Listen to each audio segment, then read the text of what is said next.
your boy Tommy D. You know where I am, coming at you from the top of my house. That's right, the attic. Today I got a great friend of mine. I'm super excited to have Michael Kitakis. I'll have Michael jump in the conversation in a second. But I just want to say what I like to say at the beginning of the show is, welcome to the show.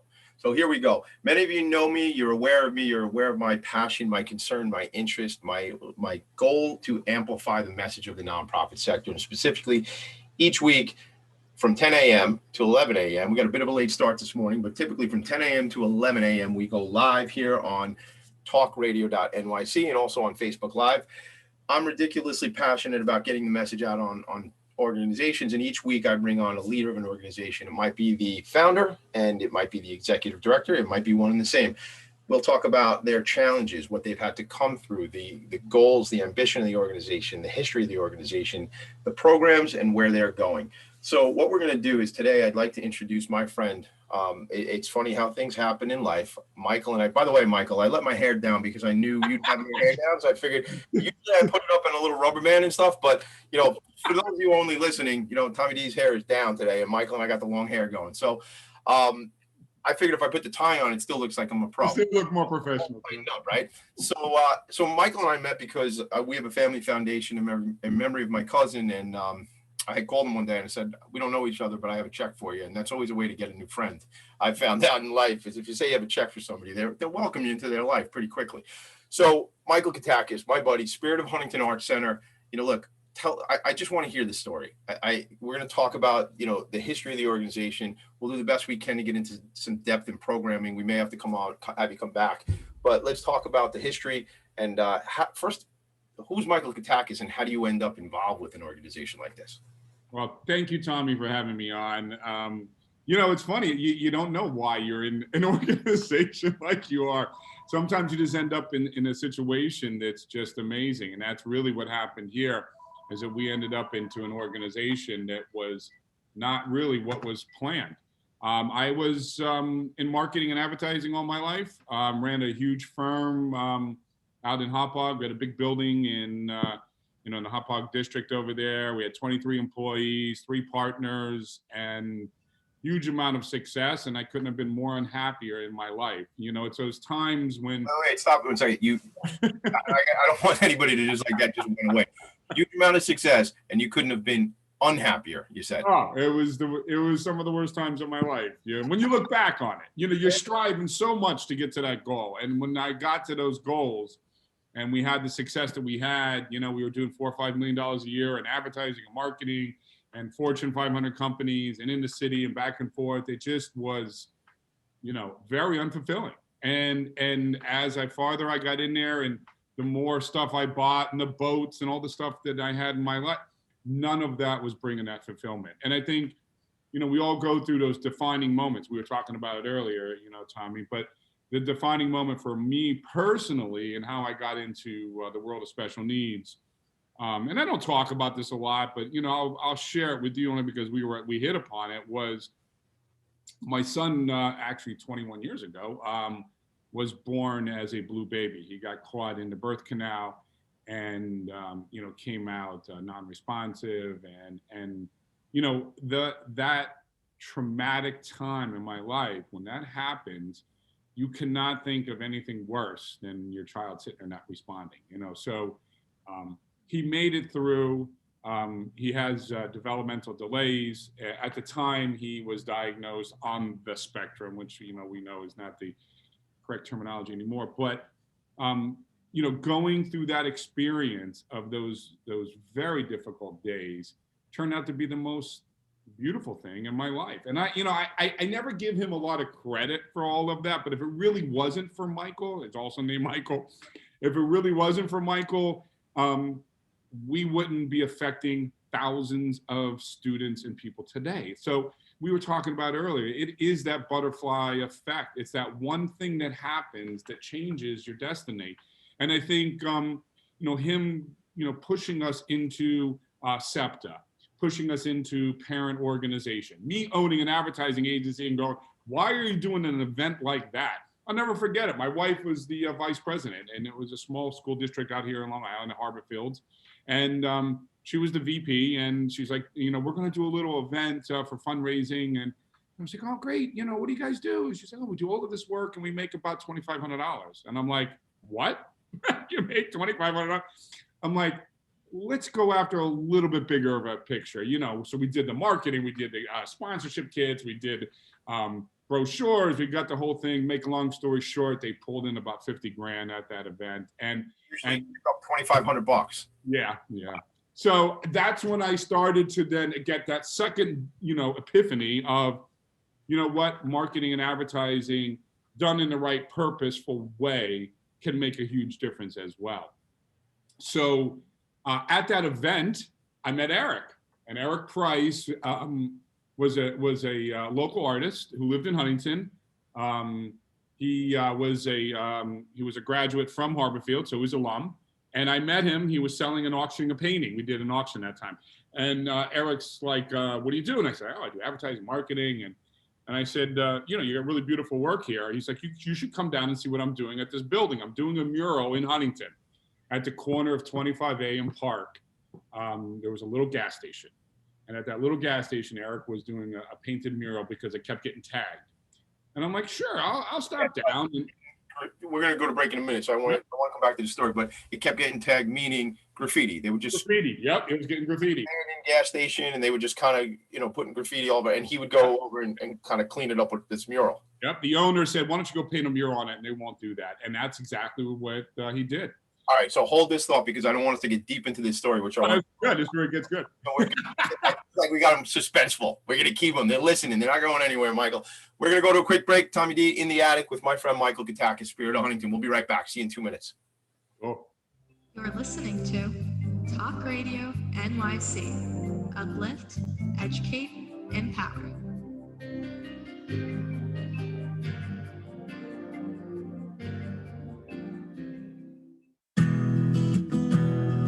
Are you interested in having a better relationship with yourself, others, and God? Greetings. I'm your host, Dr. George Andow, for the show A Journey Through into Awareness. On my show, we journey into the awareness that the mind of God is the true seat of our personal consciousness. We join together each Monday at 7 p.m., so tune in on Talk Radio NYC.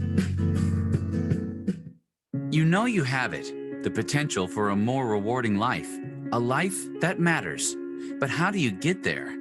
The answer is in a best-selling book by the coach of the successful and wealthy, Ken D. Foster, The Courage to Change Everything, Daily Strategies and Wisdom to Awaken Your Hidden Genius and Transform Your Life. With this powerful yet amazingly simple daily guide, your future is in your hands. You will be empowered to unlock your potential, bring out your true gifts, increase your wealth, and take your life and business to a new level.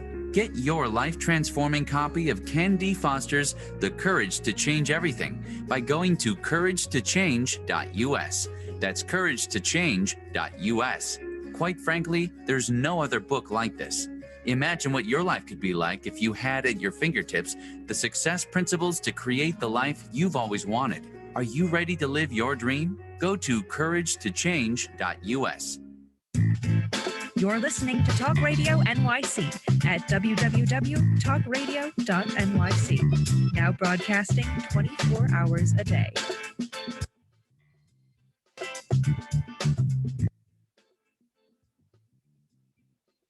Nonprofits need connections to move in good directions.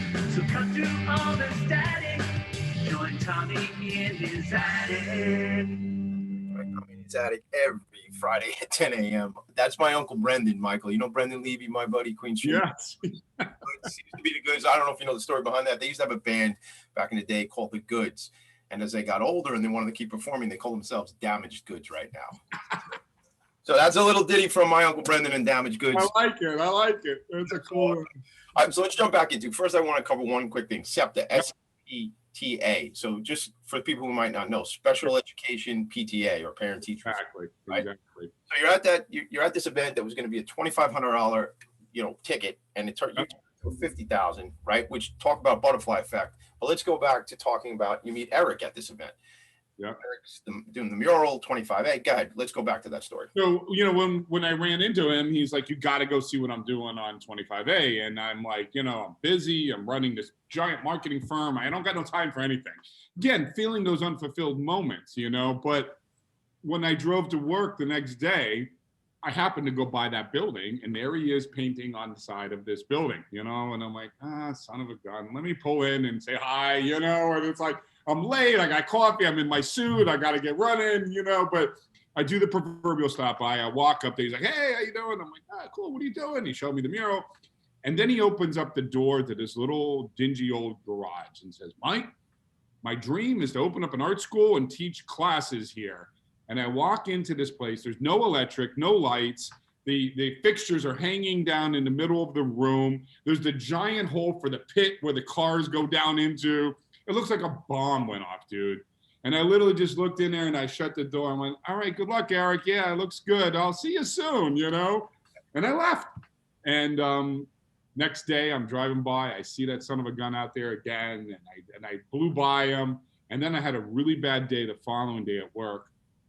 And I happened to catch him on the way back, and I stopped in, and literally in my you know, dress clothes and all, he's like, why don't you pick up a brush?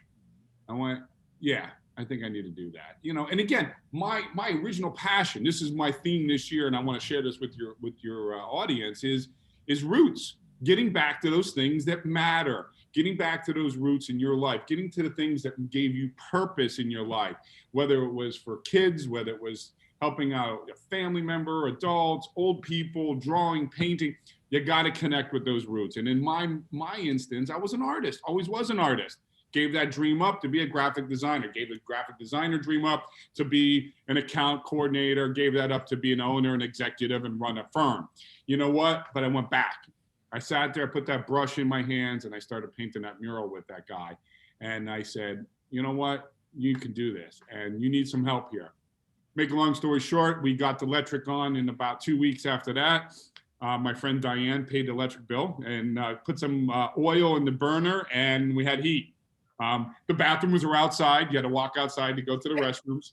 But it was the real garage, you know what? And we had 3 students in that. My son was one of those. He was about 10 years old. And ironically, Tommy, and this is just so funny, is that it happened on the 10th of January 10 years ago that class happened, and that those 3 students sat in that cold garage with their jackets on. Eric taught them a class about art, and you know, here we are 10 years later, and there's 150 students coming through our program every single week. So you know, I can never say in a million years that sitting in that cold, dingy, you know, was going to happen. And it really wasn't even about the art. It's never really about, I shouldn't say that. I mean, listen, art is beautiful. I love it. But our mission statement is that, you know, obviously we're a nonprofit, but we believe that creative expression can transform a life. And it does. We see it every day with special needs and veterans. Those are our 2 core constituencies that we focus on. And we do that by igniting a passion in their lives. You see, this is why the flame is our logo. This is why we are the spirit, because we try to tap into that spirit, tap into those roots, tap into the things that are going to make a difference in someone's life. And that's really what happened in that cold day at the garage.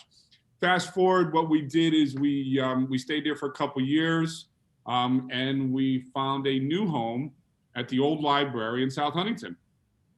And ironically, getting back to the school district, getting back to SEPTA, which is always funny how that was at my little inn for special education PTA, we were able to talk to the owners.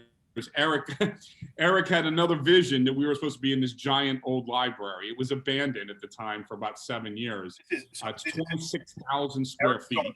He saw this. He said, we're going. Yeah, he saw this. And Eric Price is challenged with his own needs. He's overcome a lot of his special needs through art. So he's always been our spokesperson and our, you know, kind of our inspiration, you know, because his vision, and he's got a whole nother story in life that we'll have to share one day, but his vision was to help out people as well. And he always wanted an art school. Him and his friend got excited about doing an art school. In fact, he lost his friend in 9/11 at the Pentagon. He was the only New Yorker that died.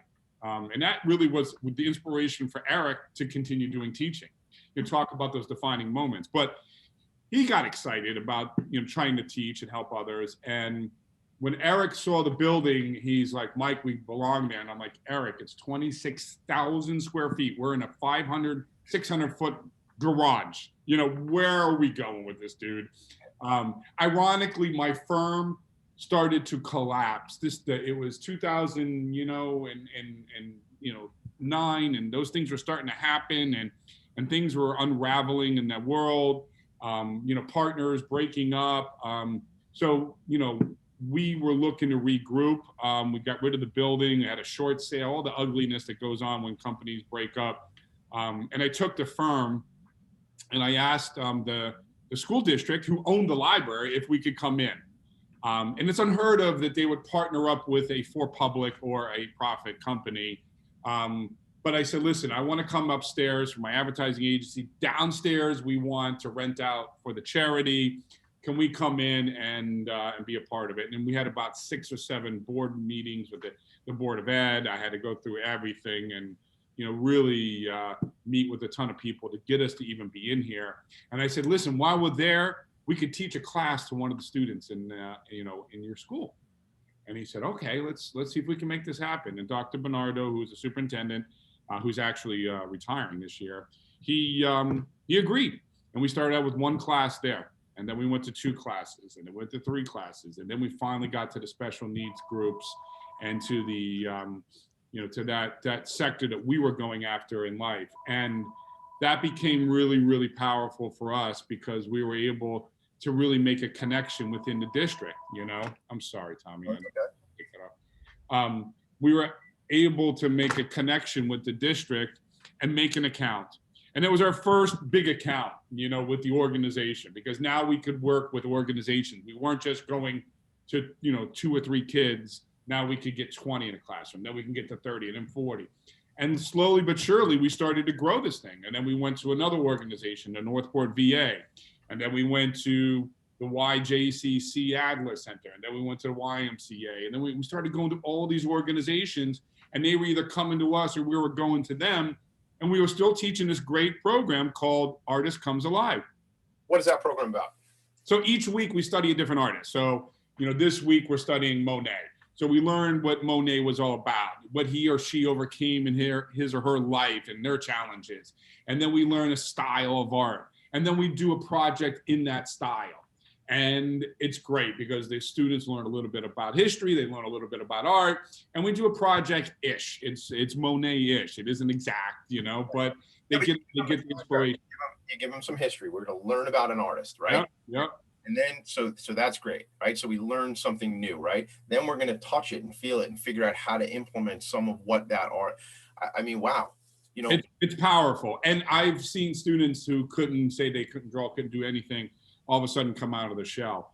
And the great thing about it, Tom, it's all about process. It's not about the final product. It's about we're having a blast. I'm doing slideshows. We have music going on. Diane's reading books. I mean, we blew up into this thing because it's about the love. It's about the connection. Going back to those 3 kids that sat in that cold garage, it was always about that. It wasn't always about the art. It's the process. It's the fun. And we started to grow the programs, and they started to get bigger and bigger and bigger. And what happens is after each of these projects, we do it again the next week and the next week. And then we started doing art shows after 10 weeks. And all these people started coming in, and we started selling art, and they started getting excited. And then corporations started saying, hey, can we bring some of that art into some of our companies? And we started, showing the art of the kids, with special needs. And it really, it grew. And the next defining moment really was about 5 or 6 years later. My company goes out of business. I pretty much put it out of its misery. I was so attached to the organization. I just wanted to come on full time. And, 3 years ago, I made the leap and came on as the full-time ED. That's 3 years. Yep. And when I came on, really the salary wasn't there. we were talking about this earlier. It's those times in your life when you say, is it a defining moment? You know, when I walked into this with nothing really, except the dream of it growing and getting bigger, I realized that you sometimes have to take that leap of faith. And I think these times today, not to jump into the pandemic and everything that's going on, but they are defining moments. There are times when you have to go back to your roots and go, is this something I want to do in my world? Is this something I can help? Because that little bit of help can go really far. It can get to a lot of different people. You know, what you're doing right now in your attic, we were just talking about it. This wasn't what you thought you were going to be doing in your career, you know, but you know what? You help somebody and that helps somebody and that helps somebody. You know, what you did for our organization, we were just talking about it with the Lindy Lou. And, you know, I know this isn't about you and your greatness, but it is, and you're a part of this. I can't go, I'd be remiss not to bring it up if you didn't, you know, if I didn't say it, but Lindy Lou was able to buy computers for our team. So that's where we're going to go next when we come back. We're going to come back because that is, first of all, thank you for your appreciation and gratitude. But in all honesty, that's just really, you know, it's the legacy of my cousin. And what we wanted to do is make sure that all the dollars that get raised are going to organizations like yours and are making an incredible impact in the community we want to serve, those with special needs, those with IDD. So we're going to go to a break. But when we come back, I want you to talk about artworks, because I know we were about to get there, and that's what I want. Yeah, it was a perfect segue. I know. We're good at this, man. It's almost like we practice or something. All right, we're going to go to a break. It's Tommy D in the Attic, Philanthropy and Phocus, your buddy, the nonprofit sector connector with Michael Kitakis. We'll be right back in 2 minutes. See you soon. Bye. You're listening to Talk Radio NYC. Uplift, educate, empower.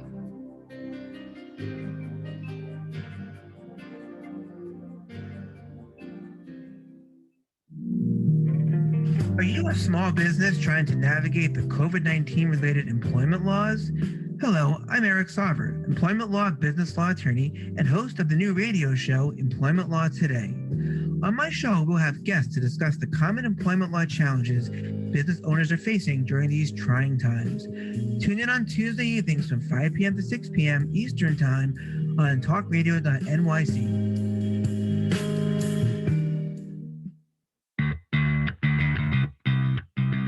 Are you a business owner? Do you want to be a business owner? Do you work with business owners? Hi, I'm Stephen Fry, your small and medium-sized business or SMB guy, and I'm the host of the new show, Always Friday. While I love to have fun on my show, we take those Friday feelings of freedom and clarity to discuss popular topics on the minds of SMBs today. Please join me and my various special guests on Friday at 11 a.m. on talkradio.nyc.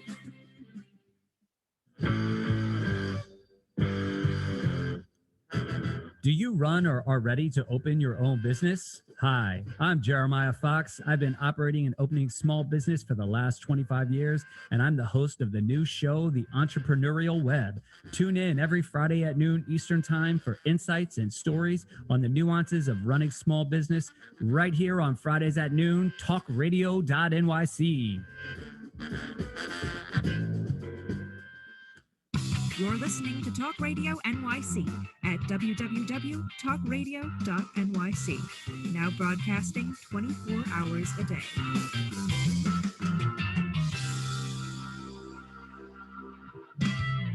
Nonprofits need connections to move in good directions. So cut through all the static. Join Tommy in his attic.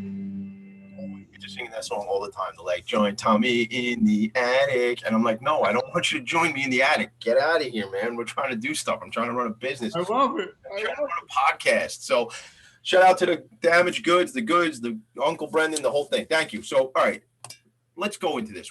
I absolutely love the spirit of Huntington. I love you. I love the team. I love what you're doing. I love the impact you're making.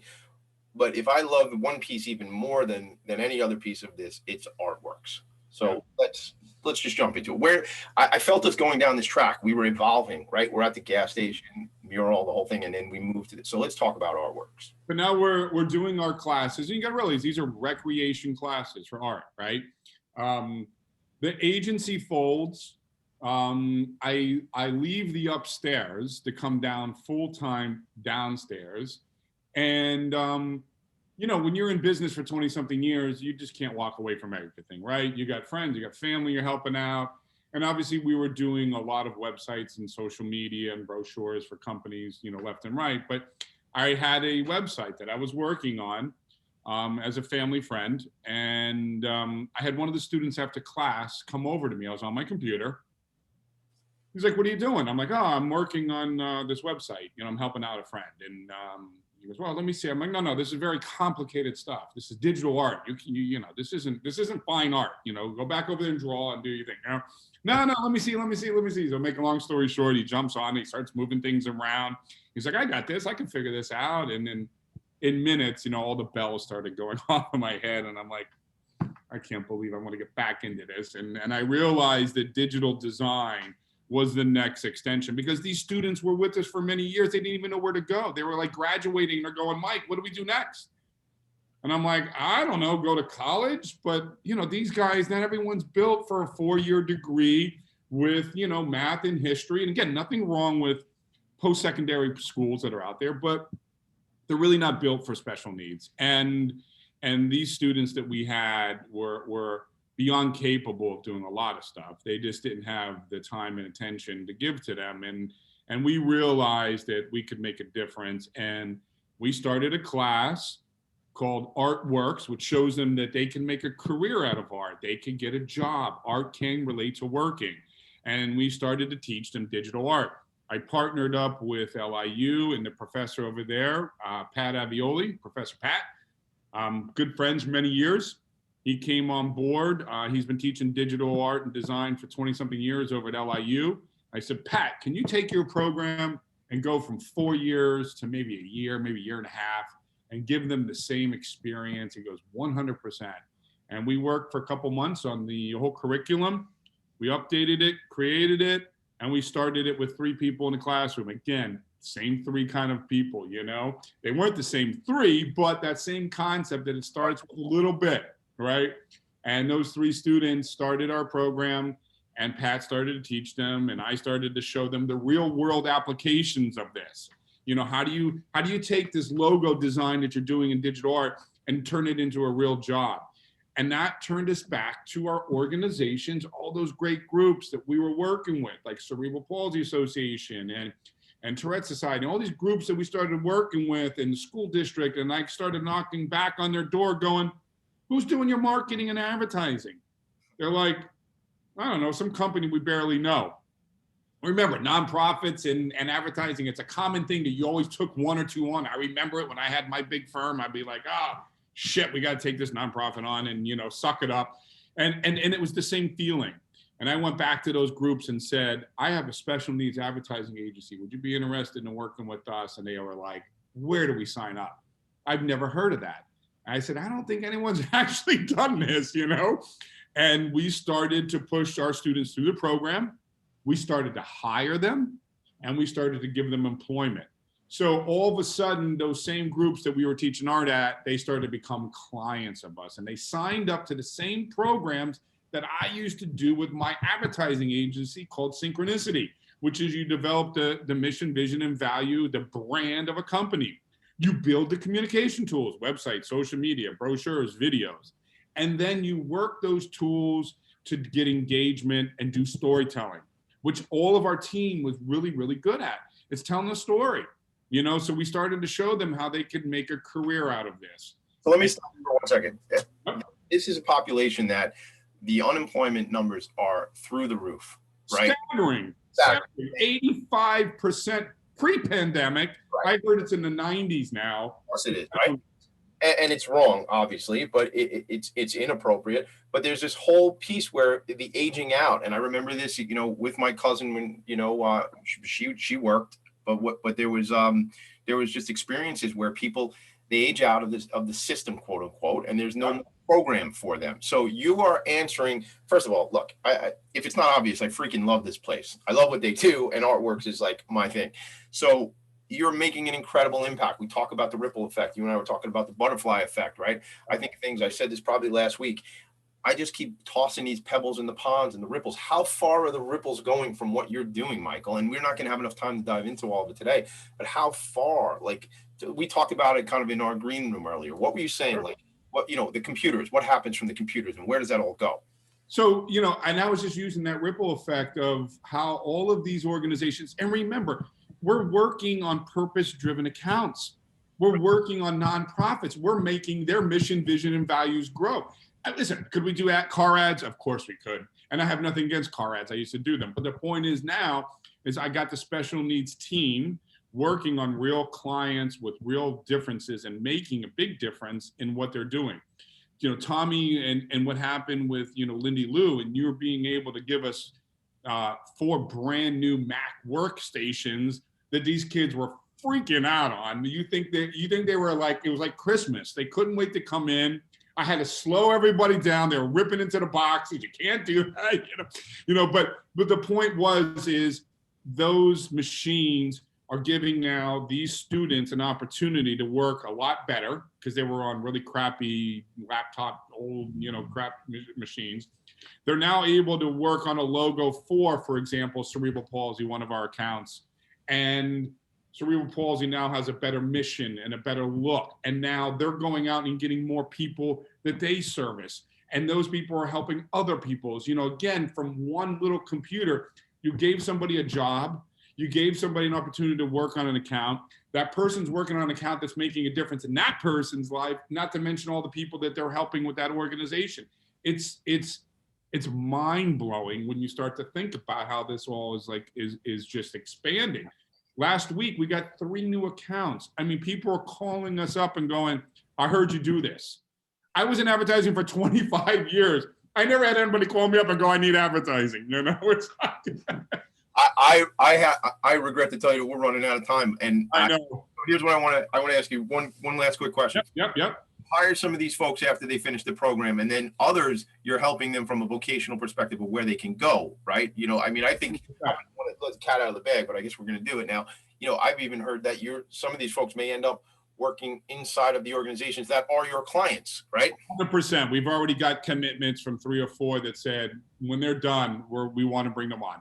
And they're so excited, and because now there's a career involved. And even the ones that don't come on full-time, Tommy, even if they're here for 8 hours a week, it's 8 hours that they believe in. And they all get your swag, which I wasn't able to give you, but they all get something that says staff. Check it out. I got to get that shirt because that's a prerequisite for being on the show. I got to get a piece of swag, so I love it. So much fun is the thing.